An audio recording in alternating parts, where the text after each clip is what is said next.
Good morning, good morning. Hi, Paul Begley here. Let me adjust the camera just a hair there. How you doing this morning? I'm Paul Begley. Got the coffee going, got the San Francisco cup going today. Oh, this morning, I couldn't believe it. I got up this morning, I left the house at 7 o'clock this morning, and it was 4 above here in northern Indiana. There's been disastrous blizzards everywhere throughout the entire northern part of the state, with motorists stranded, some folks sitting in their cars for 13 hours, and just snow drifts. Just horrible. But that's just one small issue in a great world we live in, with complex situations and wars and rumors of wars and earthquakes and tsunamis and hurricanes and tornadoes and forest fires and floods and meteorite stars, and we're nearing the winter solstice. And I'm serious. I don't know where you stand, but there's breaking news this morning. Of course, it happened last night, but Richard Holbrooke, 69-year-old, special assignment by the President of the United States to work there as a representative to work in the Afghanistan and Afghanistan and Pakistan area. He died. Surgery did not work. He had a torn aorta. He died, and with him goes thousands of classified secrets and answers. And that brings me to this question. Nobody is asking this question, but I'm going to ask it, just like I ask you the question, was Mark Madoff murdered for the money? And some of you jumped all over and said, absolutely, that could have been the Russian mafia. It could have been his wife had it done so to avoid the lawsuits. It could have been a lot of reasons. And now the media is starting to ask the question, possibly could he have been murdered? Well, I'm going to say it right now. WikiLeaks is what caused Richard Holbrooke's death. That's right. WikiLeaks caused Richard Holbrooke's death. You might say, where in the world? And you're reaching way too far. Am I? I'll tell you how close the WikiLeaks information was. Richard Holbrooke could sit at his desk and reach out and touch him. This guy has worked in the diplomatic circles since he worked for John F. Kennedy's administration. Back then when he was serving, he worked for Lyndon B. Johnson. He worked for Jimmy Carter. He worked for Bill Clinton. And he's the guy that orchestrated and solved the Bosnian conflict. He wrote up, look, this guy's, and now he's serving for President Barack Obama. His whole life has been diplomatic, world peace and war issues. And he's real tough. He's known everybody, friend and foe. He can look you in the eye. He knows exactly where you stand. Richard Holbrooke died because of the massive cables, the massive information that leaked by WikiLeaks. And I'm not throwing off on Julian Assange, because I actually think that Julian Assange, is the poster boy of freedom of speech. He hasn't committed a crime. It's ridiculous he's sitting in jail. Certainly he isn't guilty of espionage. But the information that got out of the Pentagon, got out of the diplomatic circles, the information that fell into the hands of WikiLeaks and is sitting there ready to be launched, is so damaging to Hillary Rodham Clinton and potentially Barack Obama and Bill Clinton and George Bush, our government. Richard Holbrooke was the king. Richard Holbrooke he knows more about what's going on in the world over the last 40 years than Henry Kissinger. This guy was the walking Bible of diplomacy. And the leaks that have not even been released yet, the real important information yet to be released, that is why Richard Holbrooke had to die. You just don't tear an aorta. I mean, you have to have a massive trauma to cause an aorta tear. It don't just happen. Princess Diana died in that car accident because she had a torn aorta, but it was a massive accident. You just don't wake up one morning and say, oh, I'm having chest pains.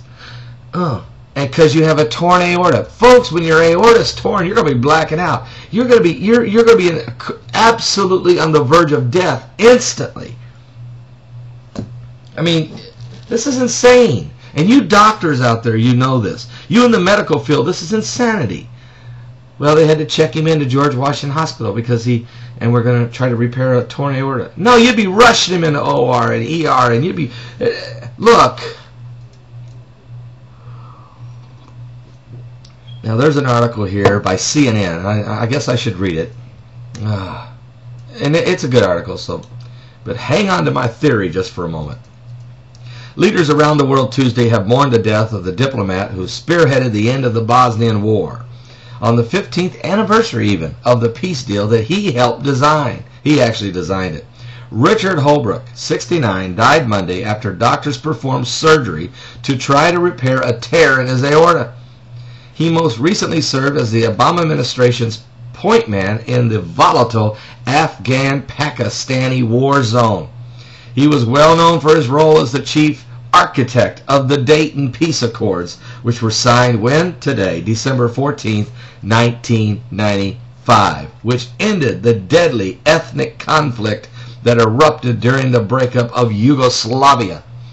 I had an honor and privilege of working with Richard Holbrooke through many international crises over several decades, most particularly the wars in Bosnia and Kosovo. The former U.S. Secretary of State, Madeleine Albright, said he could always be counted on for his imagination, dedication, and forcefulness. And believe me, this guy knew the dirt on everybody. He knew the good, the bad, and the ugly. There was nobody walking anywhere in any diplomatic arenas that Richard Holbrooke didn't know and knew intimately about them. This guy could name 30, off the top of his head, he could name 30 radical Islamic jihadist groups. Not just Al-Qaeda and Taliban and Al-Shabaab. This guy could name Hamas, Hezbollah. This guy could name, to run on down the line, 30 of them. 30 off the top of his head. You see, President Barack Obama took office in 2008. Holbrooke took one of the toughest diplomatic assignments. As U.S. Special Representative for the Afghanistan and Pakistan region, Obama regards it as critical to the fight against the war on terror. So Holbrooke's assertive style worked in the Balkans, but it brought perils for the diplomats in Afghanistan and Pakistan, where long stretches of chatting, tea drinking are the norm. Yeah, I mean, these guys, they could care less. They just, they're so laid back. We're in a war. Yeah, have tea. Richard Holbrooke's there. What's the problem? Let's fix it. Let's find it. And let's get it done. Okay? So anyway, and Karzai didn't care much for him either. But, of course, who does Afghanistan President Karzai like? Who does he really care for? The guy's he's just a wussy. All right, so Karzai's office issued a brief statement Tuesday describing Holbrooke as the veteran and seasoned diplomat who had served greatly to the government and the people of the United States. And this goes on and on. World leaders, diplomats from all regions. My question is, why did he die? He died because, folks, the information that leaked at WikiLeaks is so powerful and is so damaging that, and we don't even know it all. They've barely let any of it out. I mean, Julian Assange is still sitting in jail. We don't even know. We don't even know what all it is. And so this is the convenience of the passing away of Richard Holbrooke. Because when the real dirty stuff starts to surface, the mud's not going to stick on Hillary Rodham Clinton. The mud is not going to stick on Barack Obama. It certainly will not stick to Slick Willie. It will not fall on the hands of George Bush. No, no, no. when the information starts to seep out from the WikiLeaks that are going to happen over the next several months to a year, some of it so damaging that it would end anybody's political aspirations, including Hillary Rodham Clinton's, Richard Holbrooke will be the fall guy. Richard Holbrooke will take the heat. Richard Holbrooke, in death, will be blamed for more international uproar, because then the Obama administration can say, look, wait a minute, that was Holbrooke.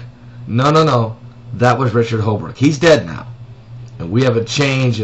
We're going in a different direction. So you will see WikiLeaks, not WikiLeaks company itself, not Julian Assange, but the WikiLeaks information. That's what's caused the death of Richard Holbrooke.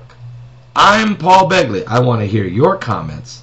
You might say, well, what does this got to do with Bible prophecy? Did you ever read about the beast suffering the injury, the wound to the head, and you think it's dead and it survives? Think how damaging the WikiLeaks information is on the United States of America and NATO forces. Just watch. Watch. It's going to be a tough hit, but they can survive it. Why? Because now NATO, now the United States of America, now the Barack Obama administration, now Hillary Rodham Clinton can blame Richard Holbrooke. I'm Paul Begley. I want to hear your comments. Come on, tell me your theories.